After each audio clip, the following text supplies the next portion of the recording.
9th standard சயின்ஸில் unit 20 பார்த்துட்டு இருந்தோம். அதில் வந்து லாஸ்ட் ஒரு 5 பேஜஸ் நான் எக்ஸ்பிளைன் பண்ணாமல் அப்படியே வீடியோவில் காமிச்சிருப்பேன். ஸோ அது மட்டும் இப்போ எக்ஸ்பிளைன் பண்ணிடலாம்.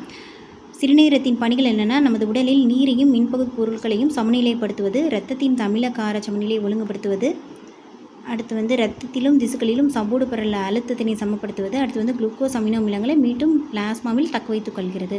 ஸோ சிறுநீரகம் அப்படின்னாலே கிட்டத்தட்ட அந்த நீர் சம்மந்தப்பட்ட எல்லா பணிகளையும் வந்து செய்யும், நீர் ரத்தம் அப்படின்னு சொல்லிட்டு.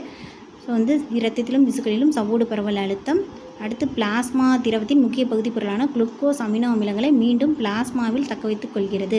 பிளாஸ்மா திரவம் இரத்தம் அப்படின்னு வந்துட்டாலே வந்து அது சிறுநீரகத்தின் பணிகளில் வந்துடும்.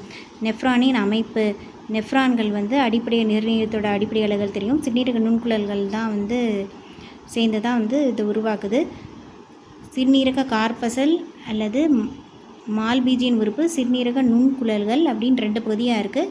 சிறுநீரக கார்பசலில் தான் வந்துட்டு கிண்ண வடிவில், சிறுநீரக கார்பசலில் வந்துட்டு கிண்ண வடி, கார்னால் அப்படி ஒரு கிண்ணம் மாதிரி ஷேப்பில் ஞாபகம் வச்சுக்கோங்களேன். அந்த மாதிரி பௌமானின் கிண்ணம் கிளாமருலஸ் இந்த பகுதியில் தான் வந்து சிறுநீரகம் வந்து உருவாக்கப்படுகிறது. ஸோ கிண்ணத்தில் வந்து ஃபஸ்ட்டு அண்மை சுருள் சொல்லிட்டு ஒன்று இருக்குது. அண்மை சுருள் ஒன்று இருக்குது, அது நுண்குழலாகவும் யூ வடிவம் கொண்ட ஹென்லைன் வளைவாகவும் இருக்குது. அடுத்து சேமச்சுருள் இருக்குது, சேகரிப்பு நாளத்தில் வந்து திறக்கிறது. நைட்ரஜன் கழிவுகளும் சிறுநீரக பெல்விஸில் தான் வடிகட்டப்படுகிறது.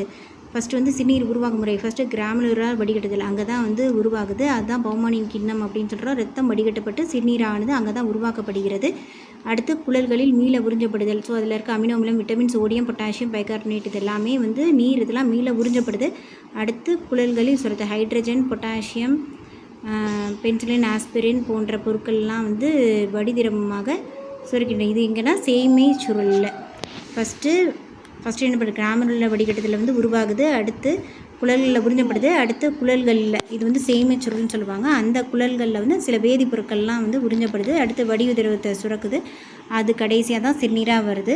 அது வந்து பெரிஸ்டால்டின் ஒரு பெரிய இயக்கம், பெரிஸ்டால்சிஸ் இயக்கத்தின் மூலமாக சிறுநீர் பையிலிருந்து சிறுநீர் வந்து வெளியேற்றப்படுகிறது. இதுக்கு பிறகு தான் யூரிஷன் அப்படிம்பாங்க. யூரினேஷன் ஞாபகம் வச்சுக்கலாம். ஸோ ஒரு ஆரோக்கியமான மனிதன் வந்து 1 முதல் 2 லிட்டர் சிறுநீரை வெளிப்படுத்துவாங்க அப்படி வந்து சொல்கிறாங்க.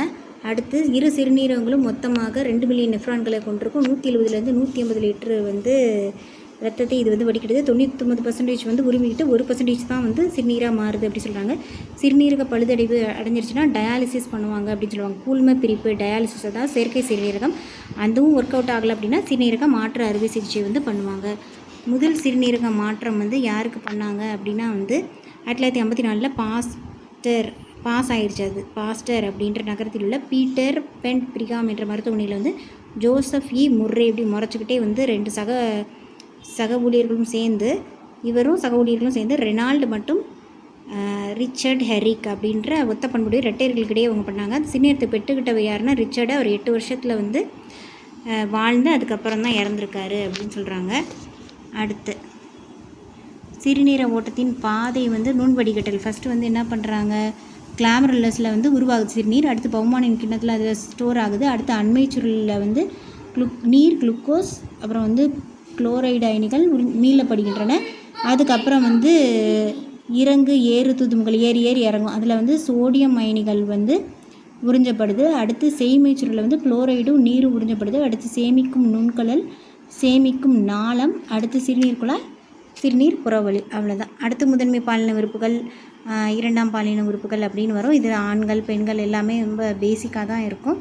இதில் வந்து வலது இடது பக்கம் விரைப்பை இணைக்கிறது வந்து கோட்டல் சாக் அப்படின்ற ஒரு தசை தான் வந்து பிரிக்கும்பாங்க.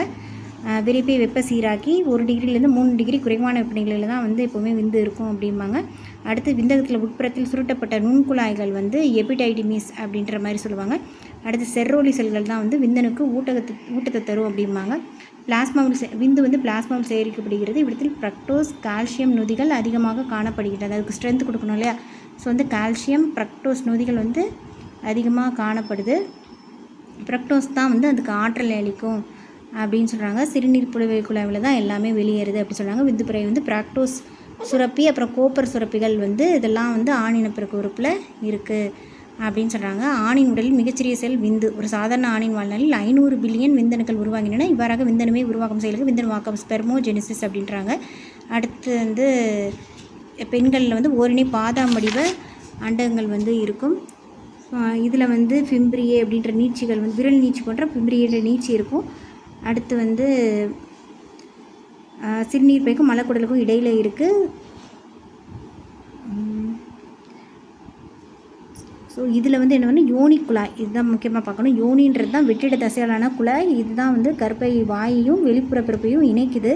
இதுதான் விந்துக்களை பெறுது. பிறப்பு கால்வாயாக இருக்குது. மாதவிடாய் ஓட்டத்திற்கு பாதையாகவும் இது எல்லாமே இருக்குது. கருமுட்டை தான் வந்து மிகப்பெரிய மனித செல். கருமுட்டை உருவாகுறதுக்கு பேர் தான் ஊஜெனிசிஸ் அப்படின்னு சொல்கிறாங்க. அடுத்து இது வந்து இந்த டெம்பரேச்சர் உடலினை சீரான சமநிலையில் வச்சுருக்கிறது ஹோமியோடென்சிஸ்.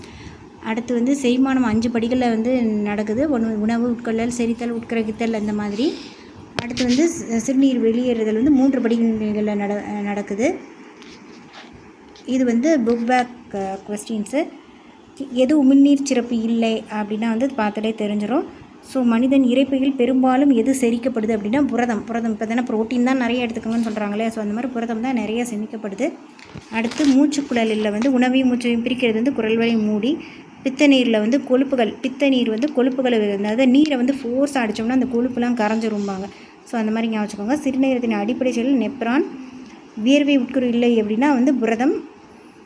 ஸோ இது எல்லாமே வந்து ரொம்ப பேசிக் கொஸ்டின்ஸ் மட்டும்தான் இருக்கும். ஸோ அப்படி நீங்கள் பார்த்துக்கலாம்.